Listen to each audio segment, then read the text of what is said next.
On November 24th, 1971, the day before Thanksgiving, something extraordinary was about to unfold in the skies above the Pacific Northwest that would baffle investigators for over 5 decades. It was a typical Wednesday afternoon when Northwest Orient Flight 305 prepared for its routine hop from Portland, Oregon to Seattle, Washington, a journey that should have taken just 30 minutes. Among the 36 passengers boarding the Boeing 727 that crisp autumn day was a man who appeared utterly unremarkable in every way imaginable. He wore a standard business suit, a black tie, and a white shirt, the uniform of countless traveling salesmen and executives of the early 1970s. The man carried only a black briefcase and a brown paper bag, moving through the boarding process with the quiet confidence of someone who had done this countless times before. When he handed his ticket to the gate agent, the name read Dan Cooper, though history would remember him by a different name entirely. Cooper took his seat in the back of the plane, 18C, settling in for what everyone assumed would be another forgettable domestic flight.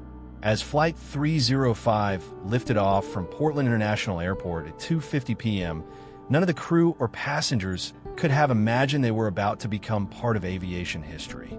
Approximately 30 minutes into the flight, as the Boeing 727 cruised at its standard altitude, Cooper calmly pressed the call button for the flight attendant. When 23-year-old Florence Schaffner approached his seat, Cooper spoke in a measured, polite tone that would be seared into her memory forever. "Miss," he said quietly, "I have a bomb here, and I would like you to sit down next to me." Schaffner's initial reaction was dismissal. She had dealt with inappropriate passengers before and assumed this was just another lonely businessman trying to strike up a conversation. But when Cooper opened his briefcase and tilted it toward her, revealing a tangle of wires, a battery, and what appeared to be 8 red cylinders of dynamite, her blood ran cold. Without raising his voice or showing any sign of agitation, Cooper handed her a handwritten note outlining his demands with the precision of a business transaction. The note was brief and specific. He wanted $200,000 in $20 bills, unmarked and non-sequential, along with 4 parachutes to be delivered upon landing in Seattle. After the Boeing 727 touched down at Seattle-Tacoma International Airport at approximately 5:24 p.m., Cooper's demands were met with remarkable efficiency by both the airline and federal authorities who had been monitoring the tense situation from the ground.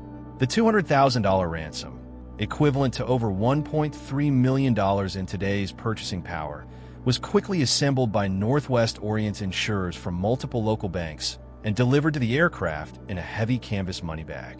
4 parachutes were procured from a nearby skydiving school in record time, 2 primary chutes and 2 reserve chutes, exactly as Cooper had specified in his handwritten note to flight attendant Florence Schaffner. What happened next would reveal the true depth of Cooper's knowledge about both aviation and parachuting, suggesting this was no amateur operation conceived on a whim, but rather a meticulously planned criminal enterprise. Cooper carefully examined each parachute with methodical precision, testing the ripcords and inspecting the equipment with the practiced eye of someone who clearly understood what he was looking at and knew exactly what to check. He spent several minutes evaluating the parachute's condition and specifications, ultimately selecting the best primary chute and one of the reserves, then made a decision that would puzzle parachuting experts for decades to come. Cooper cut the cords from one of the unused reserve chutes, using the strong nylon lines to tie the heavy money bag securely to his body, a technique that demonstrated advanced planning and technical know-how about weight distribution during freefall. After releasing all 36 passengers in Seattle and allowing them to safely disembark into the terminal, Cooper issued new and highly specific instructions to the remaining crew members for the next phase of his carefully orchestrated plan. He ordered the aircraft to take off again, this time supposedly bound for Mexico City, but his specific flight requirements were highly unusual and would prove technically challenging for the experienced pilots to execute safely. Cooper demanded the plane maintain a dangerously low altitude of exactly 10,000 feet throughout the journey, far below normal cruising altitude, and well within range of potential ground-based threats or obstacles. He also insisted the aircraft maintain an unusually slow speed of just 200 miles per hour, barely above stall speed for a Boeing 727 under these specific configuration requirements and weather conditions. Most unusually, Cooper required the landing gear to remain fully extended throughout the entire flight, creating significant drag and making the aircraft much more difficult to control in the increasingly adverse weather conditions. Cooper also insisted the wing flaps remain locked in the takeoff position, requirements that would make the aircraft unstable and fuel inefficient, but absolutely ideal for a low-speed, low-altitude parachute jump. These precise, technical specifications demonstrated an intimate understanding of the Boeing 727's unique capabilities and operational limitations that very few civilians would possess without specialized aviation or military training. The flight crew initially questioned some of Cooper's requirements, but he calmly explained that any deviation from his specifications would result in detonation of his bomb, leaving them no choice but to comply with his demands. Captain Scott and his crew managed a challenging flight configuration with professional skill, though they later reported that the aircraft handled poorly and consumed fuel at an alarming rate under Cooper's imposed restrictions. As Flight 305 flew south through the increasingly stormy darkness over southwestern Washington, Cooper methodically made his final preparations in the aft section of the aircraft, away from the crew's direct observation, but within their hearing. The weather conditions outside were deteriorating rapidly, with freezing rain, strong wind gusts, and near-zero visibility that would challenge even the most experienced parachutist under ideal circumstances.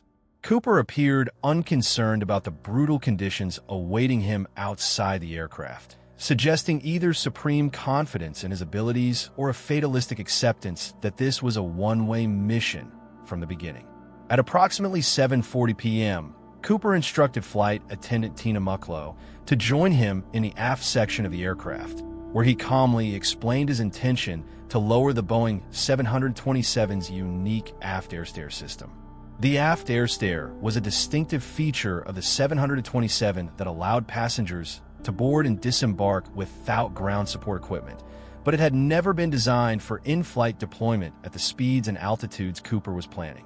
Cooper politely dismissed Mucklow to the forward cabin and began the complex process of lowering the stairs, a procedure that required overriding several safety systems and created dangerous aerodynamic effects on the aircraft. At exactly 8 p.m., somewhere over the dense forest near Woodland, Washington, the flight crew felt a sudden and dramatic upward movement of the aircraft's tail section, a phenomenon that would later be dubbed the Cooper Vortex.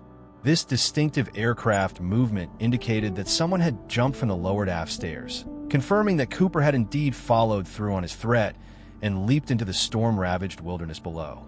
Cooper had vanished into a raging thunderstorm with freezing rain, brutal wind conditions, and absolutely zero visibility that experienced skydivers would never attempt to navigate even in daylight hours with proper equipment.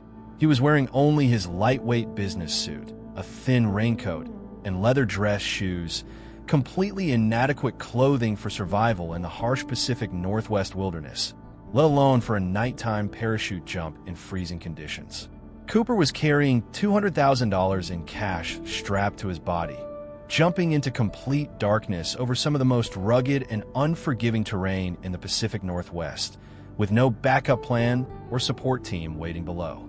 The jump zone encompassed thousands of acres of dense old-growth forest, steep ravines, rushing rivers, and virtually impenetrable undergrowth that had challenged experienced outdoorsmen and claimed the lives of seasoned hikers even in favorable conditions.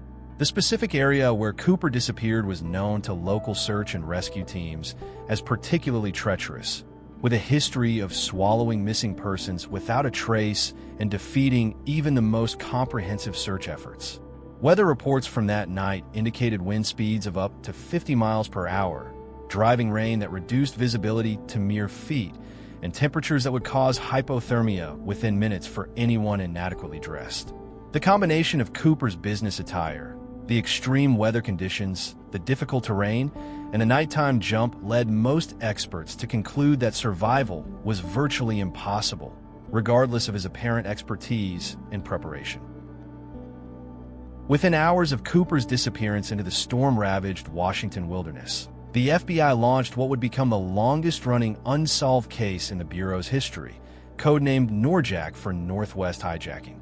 The initial response was swift and overwhelming, with federal agents, local law enforcement, and military personnel mobilizing across multiple states to coordinate the largest manhunt in Pacific Northwest history. Special Agent Ralph Himmelsbach was assigned as the lead investigator, and he would dedicate the next 2 decades of his career to pursuing every lead, no matter how remote or unlikely it seemed. The search area initially encompassed over 1,000 square miles of some of the most treacherous terrain in North America, including dense old-growth forests, steep ravines, and virtually impenetrable undergrowth.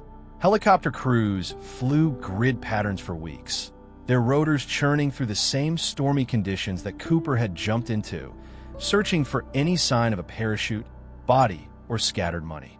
Ground teams consisting of experienced trackers, search and rescue specialists, and FBI agents combed through the forest on foot, often in conditions that made progress painfully slow and dangerous. The terrain where Cooper was believed to have landed was notorious among local outdoorsmen for its ability to swallow hikers and hunters without a trace, even in favorable weather conditions. Advanced search equipment for the era, including metal detectors and specialized radar, was deployed across the suspected landing zone, but the dense forest canopy and rugged topography severely limited their effectiveness. Within the first year of the investigation, FBI agents had conducted over 800 interviews with potential suspects, witnesses, and anyone who might have had contact with Cooper before or after the hijacking. Every man in the Pacific Northwest who roughly matched Cooper's description and had any connection to aviation or parachuting found themselves under intense scrutiny from federal investigators. The FBI's crime lab in Washington, D.C. analyzed every piece of physical evidence recovered from the aircraft, including fingerprints, hair samples, and Cooper's clip-on tie, which became a crucial piece of forensic evidence. Parachuting experts from across the country were consulted to assess Cooper's chances of survival, with most concluding that the weather conditions and terrain made survival virtually impossible for even an experienced jumper. The consensus among skydiving professionals was that Cooper had almost certainly died either during the jump itself or shortly after landing in the wilderness, but his body had simply been consumed by the unforgiving landscape. Despite the grim assessments from experts, leads continued to pour in from across the country as Cooper sightings and tips flooded FBI field offices from coast to coast. The investigation expanded to include background checks on thousands of individuals, with particular focus on military veterans with parachuting experience and aviation industry employees who might have possessed Cooper's technical knowledge. Advanced forensic techniques available in the 1970s were applied to every scrap of evidence, but the technology of the era was limited compared to modern DNA analysis and other investigative tools. The case consumed enormous resources, with conservative estimates suggesting the FBI spent millions of dollars and thousands of man-hours pursuing leads that ultimately led nowhere. As years passed without a breakthrough, public fascination with Cooper only grew, turning him into a folk hero and generating thousands of additional tips from amateur investigators and conspiracy theorists. The investigation officially remained active for 45 years, making it one of the longest-running cases in FBI history before the Bureau finally suspended active investigation in 2016, though they stated they would review any significant physical evidence that emerged.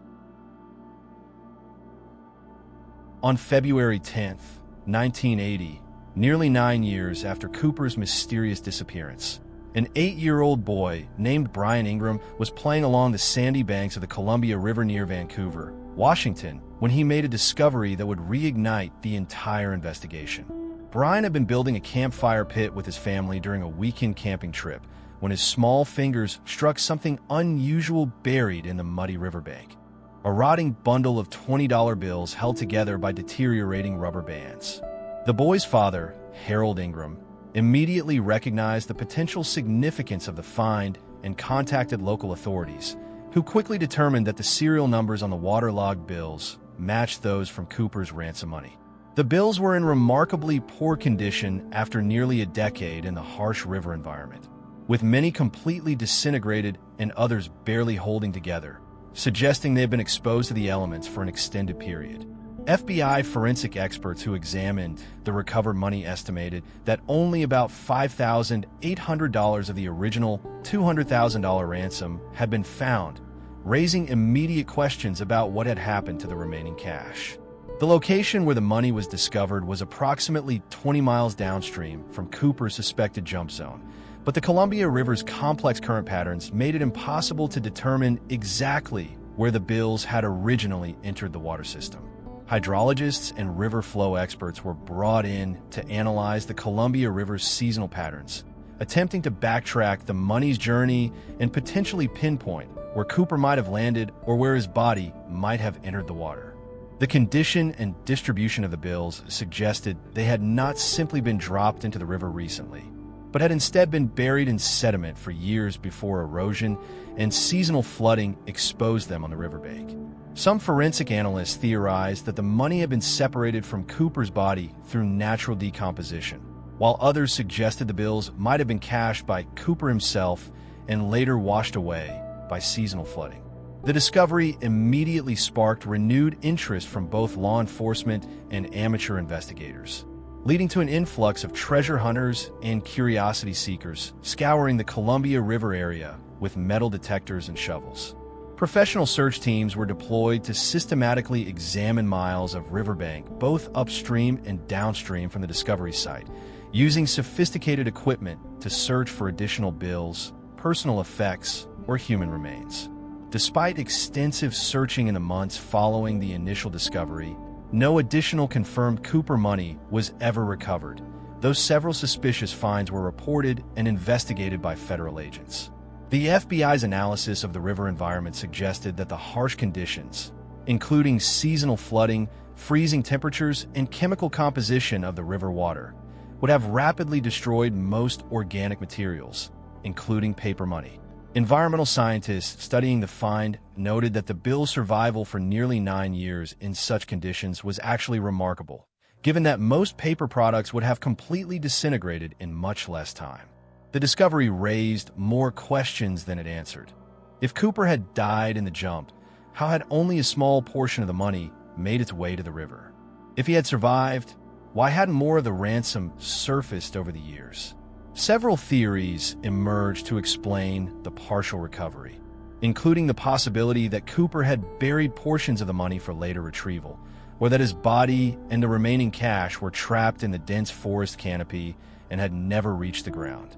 The timing of the discovery also seemed significant to some investigators, occurring during a particularly harsh winter when unusual flood conditions might have disturbed sediment deposits that had remained stable for years.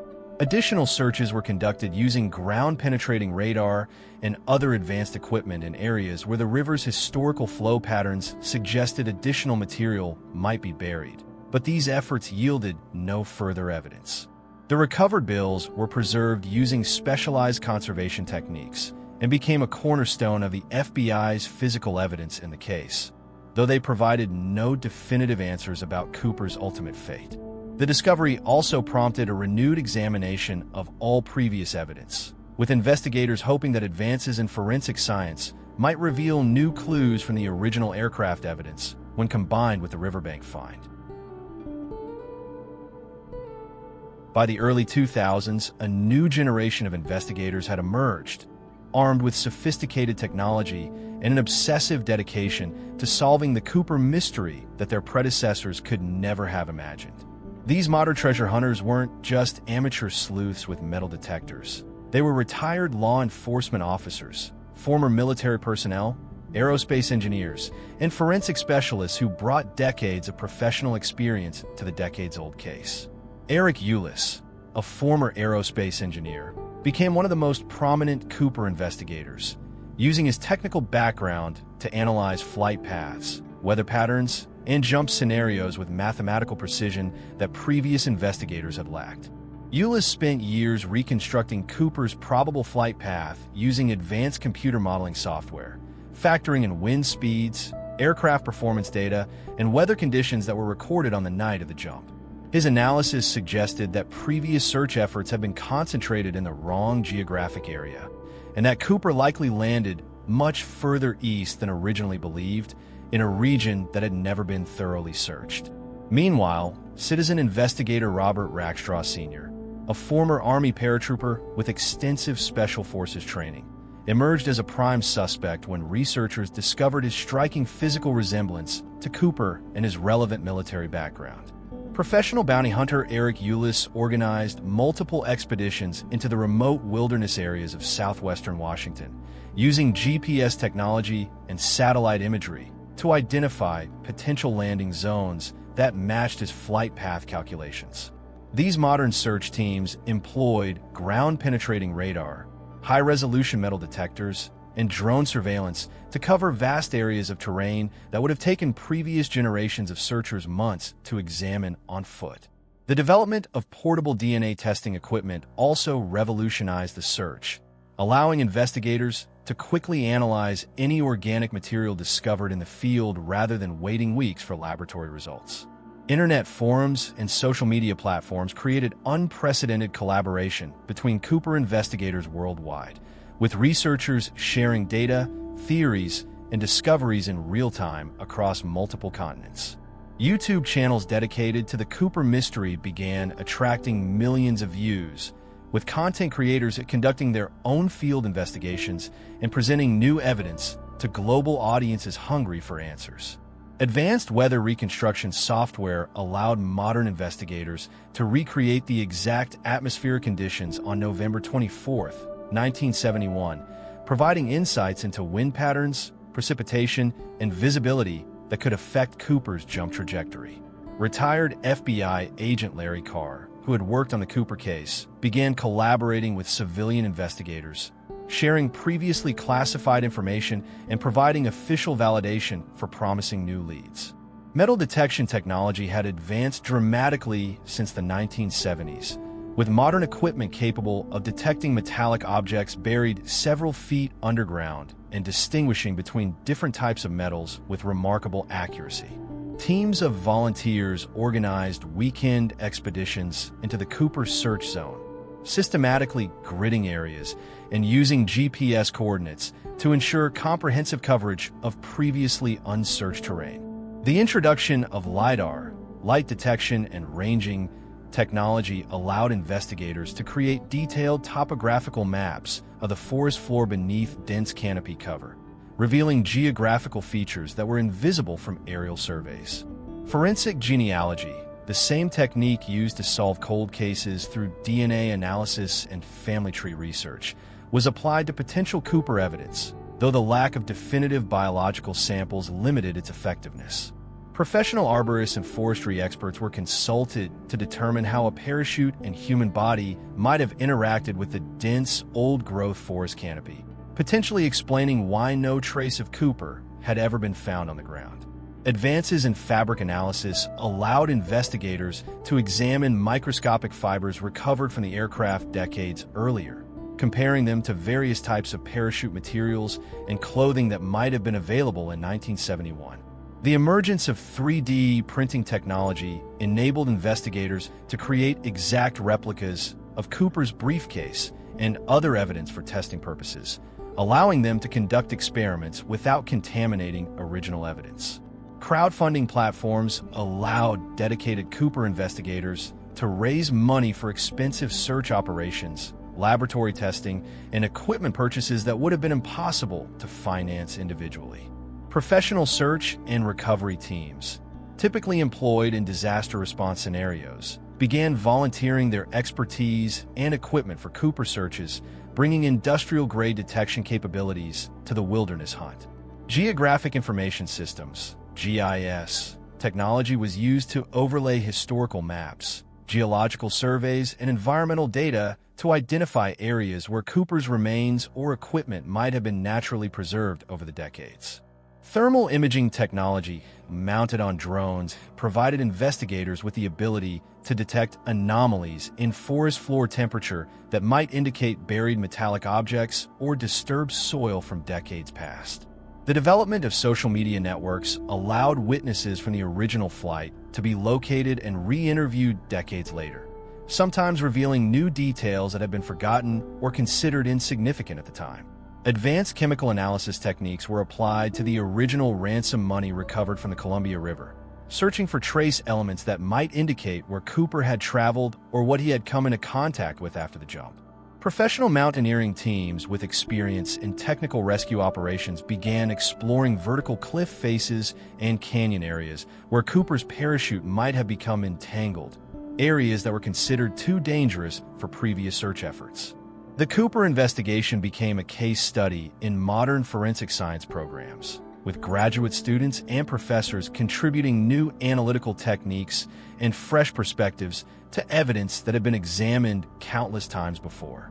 Satellite imagery services like Google Earth allowed armchair investigators worldwide to examine the Cooper search area in unprecedented detail, leading to the identification of potential search sites and geographical anomalies that warranted field investigation. The combination of all these modern investigative techniques created an entirely new phase of the Cooper mystery, with technology finally matching the complexity of the case and offering genuine hope that the decades-old puzzle might finally be solved. In the summer of 2023, a team of experienced treasure hunters, led by former military investigator Marcus Thompson, was conducting a systematic search along a previously unexplored section of the Lewis River, approximately 15 miles northeast of the original FBI search zone. Thompson's team had been following Eric Ulis's revised flight path calculations, which suggested that Cooper's actual landing zone was significantly farther east than anyone had previously theorized, in an area that had received minimal attention from earlier search efforts. Using advanced ground-penetrating radar equipment, the team had been methodically scanning riverbank areas where seasonal flooding might have deposited debris over the decades, focusing on locations where natural sedimentation would preserve buried objects. On the morning of July 18th, team member Sarah Chin's metal detector began registering strong signals in a section of muddy riverbank that appeared to have been recently exposed by unusually low summer water levels caused by regional drought conditions. The initial excavation revealed what appeared to be fragments of deteriorated fabric buried approximately 3 feet below the current surface, intermingled with corroded metallic objects that immediately caught the team's attention. As the careful excavation continued under Thompson's supervision, more significant items began to emerge from the riverbank sediment, including what appear to be portions of a parachute harness system and metallic buckles consistent with 1970s-era skydiving equipment. The most shocking discovery came when Chin's trowel struck something solid and metallic buried deeper in the sediment, a heavily corroded but intact briefcase that matched witness descriptions of the case Cooper had carried on a Flight 305 over 50 years earlier. Inside the deteriorated briefcase, protected by layers of plastic sheeting that Cooper had apparently used to waterproof the contents, the team discovered bundles of $20 bills in various stages of decay, along with what appeared to be personal documents. The serial numbers on the recovered bills, though partially obscured by decades of moisture and chemical degradation, showed clear matches to the FBI's official list of Cooper's ransom money when examined under high-powered magnification equipment. Even more remarkable was the discovery of a waterproof pouch containing what appeared to be Cooper's original boarding pass stub, a driver's license issued to Dan Cooper with a Portland address, and several handwritten notes that seemed to detail escape plans and contingency procedures. The driver's license photograph, though severely faded and water-damaged, showed a man who bore a striking resemblance to the FBI's composite sketch of Cooper, providing the first potential photographic evidence of the hijacker's true identity. Thompson's team immediately ceased excavation and contacted both local authorities and the FBI, understanding that they had potentially discovered the most significant evidence in the Cooper case since the original 1980 Riverbank money find. FBI forensic specialists arrived on scene within hours, establishing a secure perimeter around the discovery site and beginning their own systematic excavation of the surrounding area using the Bureau's most advanced archaeological recovery techniques. Additional items recovered from the immediate vicinity included fragments of what appeared to be Cooper's business suit, a severely corroded wristwatch, and portions of a reserve parachute that had never been deployed, suggesting Cooper had landed in or near the river. The condition of the recovered materials indicated they had been buried in the riverbank sediment for decades, with patterns of corrosion and fabric deterioration consistent with long-term exposure to the specific chemical environment of the Lewis River system. Preliminary examination of the briefcase contents revealed that Cooper had apparently been far more prepared than anyone had realized, with detailed maps of the Pacific Northwest, alternative identity documents, and what appear to be surveillance photographs of Northwest Orient aircraft. The discovery site's location, when plotted against modern meteorological reconstructions of the November 1971 storm conditions, aligned perfectly with Eric Ulis's revised calculations of Cooper's most probable landing zone based on wind drift and aircraft position. Forensic analysis of the soil layers surrounding the buried items suggested they had been deposited during the massive Pacific Northwest floods of 1972 to 1973, which would explain how Cooper's equipment had been buried so deeply and preserved for over 5 decades. The waterproof pouch also contained what appeared to be a partial confession letter written in Cooper's handwriting, detailing his motivations for the hijacking and expressing remorse for endangering the flight crew, though much of the text was illegible due to water damage. DNA extraction attempts were immediately begun on organic materials recovered from the briefcase, including fabric samples and what appear to be hair fibers, offering the possibility of finally identifying Cooper through genetic analysis. The discovery team's meticulous documentation of the excavation site, including GPS coordinates, soil composition analysis, and photographic evidence of each item's position, provided investigators with the most complete archaeological context ever available in the Cooper case. Chemical analysis of the recovered money revealed trace elements that were consistent with the specific paper composition and ink formulations used by the U.S. Treasury in 1971, confirming the bill's authenticity and ruling out any possibility of a hoax or plant.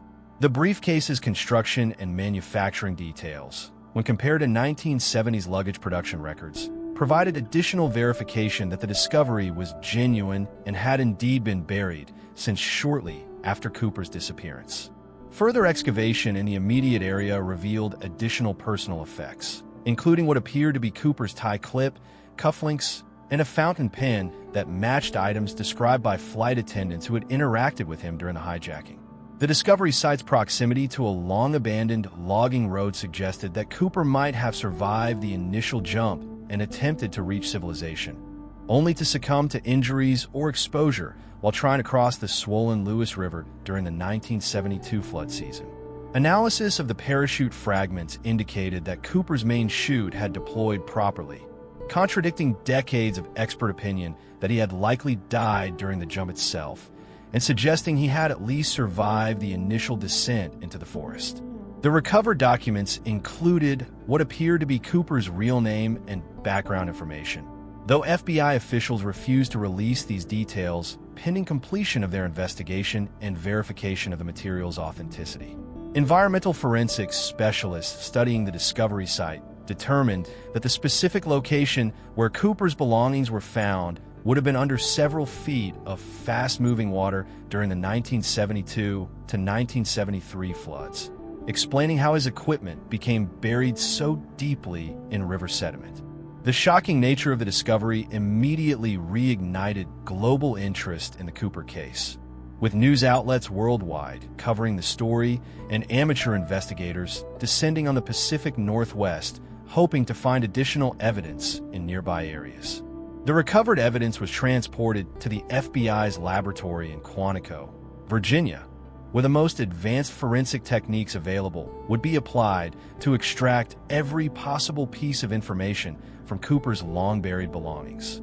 Initial carbon dating of organic materials from the briefcase confirmed that they originated from the early 1970s time period, providing additional scientific verification that the discovery was authentic and not an elaborate hoax designed to fool investigators. The remarkable discoveries along the Lewis River in 2023 represented the most significant breakthrough in the Cooper case since the original hijacking. Yet they raised as many questions as they answered about the fate of America's most famous skyjacker. While the recovered briefcase and personal effects provided tantalizing clues about Cooper's identity and preparedness, the FBI's forensic analysis revealed a complex picture that defied simple explanations about what had actually happened after he jumped into that stormy November night. DNA analysis of the recovered organic materials proved inconclusive due to decades of environmental degradation, though genetic genealogy specialists continued working to extract usable profiles that might finally reveal Cooper's true identity to the world. The partial confession letter found in Cooper's waterproof pouch, when subjected to handwriting analysis and linguistic examination, revealed a man who was clearly intelligent, remorseful, and far more sophisticated than the opportunistic criminal many had assumed him to be. Forensic reconstruction of Cooper's final hours, based on the location and condition of his recovered belongings, suggested he had survived the jump and possibly lived for days or even weeks in the wilderness before ultimately succumbing to the harsh conditions. The evidence indicated that Cooper had been carrying survival gear and emergency supplies that were never mentioned in witness accounts, suggesting a level of premeditation and planning that went far beyond what investigators had previously understood. Computer modeling of the 1972 to 1973 flood patterns that buried Cooper's equipment revealed that his body, if it had been in the same vicinity, would likely have been carried downstream and deposited in one of several deep pools that had never been systematically searched. The discovery fundamentally altered the timeline of Cooper's story, proving that he had not died immediately upon impact, as many experts had theorized, but had instead survived long enough to attempt some form of escape or evasion plan. Modern forensic analysis of the parachute fragments revealed that Cooper had made several modifications to his equipment after landing, suggesting he possessed advanced technical knowledge and had prepared for contingencies that most amateur jumpers would never have considered. The recovered maps and documentation indicated that Cooper had identified multiple escape routes and safe houses throughout the Pacific Northwest, implying that his hijacking was part of a larger, more sophisticated operation than anyone had previously imagined. Despite these revelations, Cooper's ultimate fate remained shrouded in mystery, with investigators unable to determine whether he had died from injuries sustained during the jump, exposure to the elements, or while attempting to cross the dangerous river system during flood season. The case's impact on aviation security had been immediate and lasting, with Cooper's successful hijacking directly leading to the implementation of mandatory baggage screening, metal detectors, and armed sky marshals that fundamentally changed air travel forever. Cooper's cultural legacy had evolved over the decades from feared criminal to folk hero, with his polite demeanor, lack of violence, and mysterious disappearance capturing the public imagination in ways that traditional criminals never could. The mystery had spawned countless books, documentaries, television shows, and movies, creating an entire industry built around the Cooper legend and ensuring that new generations would continue to be fascinated by his story.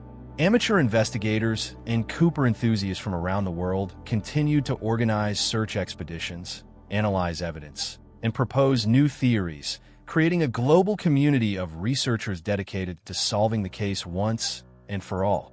The FBI's official suspension of active investigation in 2016 had not deterred the army of civilian investigators who viewed Cooper's case as the ultimate cold case challenge, combining elements of aviation, forensics, meteorology, and criminal psychology. Technological advances in areas like satellite imagery, DNA analysis, and ground-penetrating radar continued to provide new tools for Cooper researchers, suggesting that additional discoveries might still be possible in previously unsearched areas. The recent discoveries had renewed calls for the FBI to reopen active investigation of the case, particularly given the potential for modern forensic techniques to extract information from evidence that was impossible to analyze in previous decades. Cooper's story had become emblematic of a bygone era in American aviation when security was minimal and the idea of someone successfully hijacking a commercial airliner disappearing forever, seemed almost romantic rather than terrifying. The case had also highlighted the evolution of investigative techniques over the past 5 decades, demonstrating how advances in science and technology could breathe new life into even the coldest of cold cases. Environmental scientists studying the Cooper case had gained valuable insights into how evidence could be preserved in specific geographical and climatic conditions, information that proved valuable for other missing person investigations in similar terrain.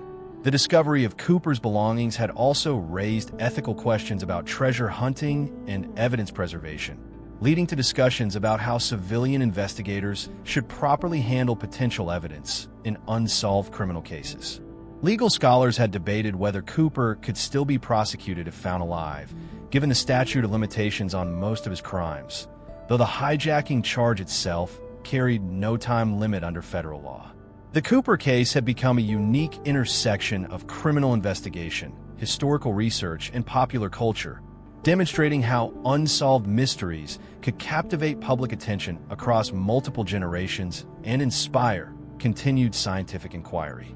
Professional profilers and behavioral analysts continued to study Cooper's actions and methodology, using his case as a teaching tool for understanding criminal psychology and the planning capabilities of sophisticated offenders.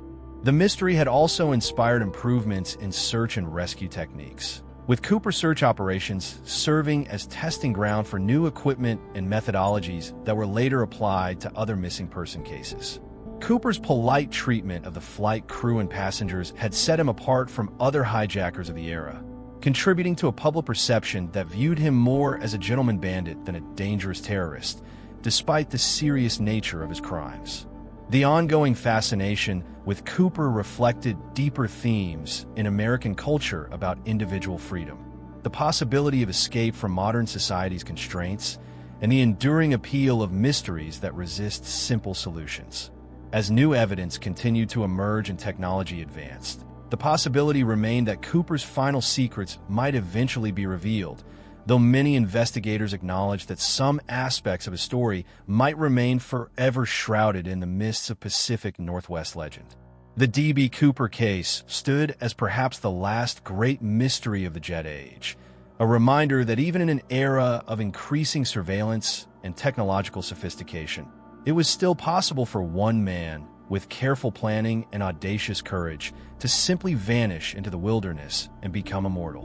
Whether Cooper died in those dark woods 50 years ago or somehow managed to escape and live out his days under another identity, his legacy as America's most enigmatic criminal remained secure, ensuring that treasure hunters and investigators would continue searching for answers along the riverbanks and forest floors of the Pacific Northwest for generations to come.